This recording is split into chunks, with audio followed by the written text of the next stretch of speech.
एक व्यक्ति ने कहा हमारे माँ में और बाप में अंतर क्या है? मैंने कहा कोई शास्त्रों में नहीं लिखा माँ बाप में अंतर क्या है, कहीं किसी ग्रंथ में नहीं लिखा है, लेकिन जो अपने शब्दों से आप उच्चारण कर रहे हो ना, बोल के देखिए, उसी से मालूम पड़ जाएगी माँ में और बाप में अंतर क्या है। आप बोलो माँ, बोल के देखिए और घोट बंद करो, बोलो ना माँ, बोलो।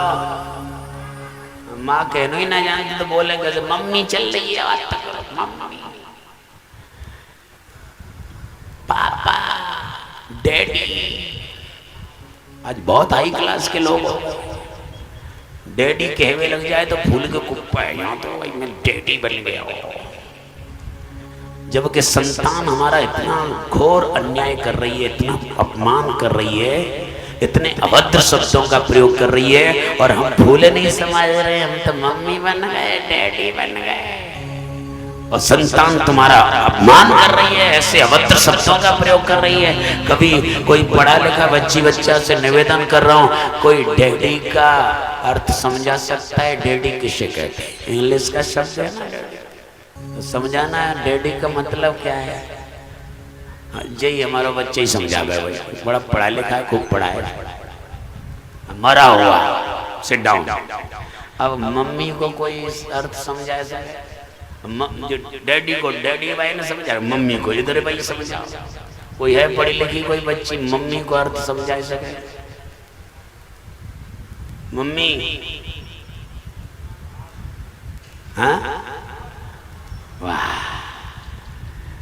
पहले जो कोई खत्म हो जाता था उसको कहीं ले जाने के लिए 10-5 दिन लगे तो उसको मसाला लगा करके रख दिया जाता था बॉडी को, उसको कहते हैं मसाला लगी हुई लाश, उसका नाम था मम्मी।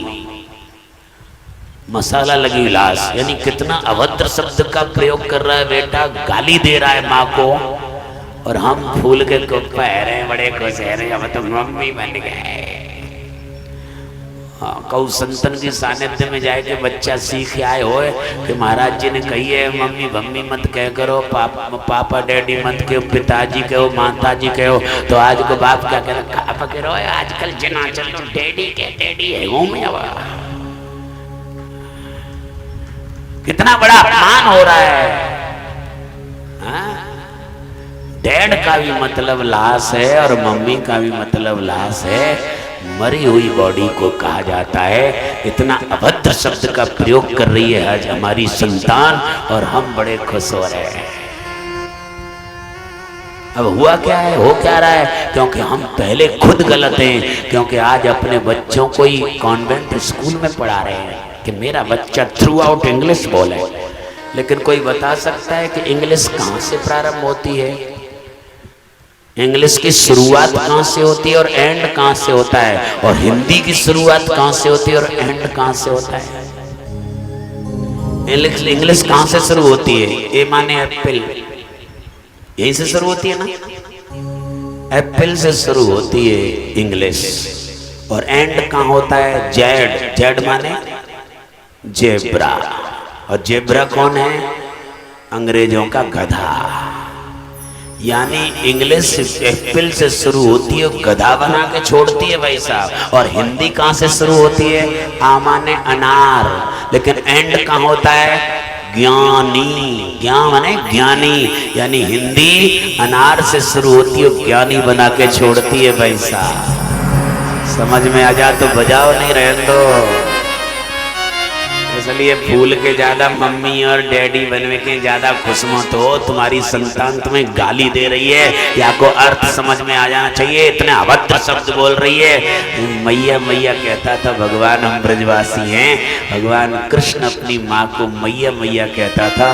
कितने नटखट था, कितने कोई गलती करे आवे और माँ सांटी लेके आवे तो तोतली आवाज से कहते मैया, बस सांटी छूट जाती थी। क्योंकि माँ जो है इतना प्यार भरा हुआ शब्द है, लेकिन आज हमारे ब्रज में ये सब खत्म होता चला जा रहा है। अरे माँ कहलवाओ, मैया कहलवाओ, पिताजी कहलवाओ, क्या कहलवा रहे अपनी संतान से? वो इसलिए ऐसी संतान का भला हो सकता है? जो रोज माँ बाप को गाली दे रहा है, इतने अभद्र शब्दों का प्रयोग कर रहा है, उसका नाश होगा या उद्धार होगा? सोचो। माँ बाप से अभद्र शब्दों का प्रयोग कर रहा है वो बच्चा, कैसे सुधार आएगा भाई?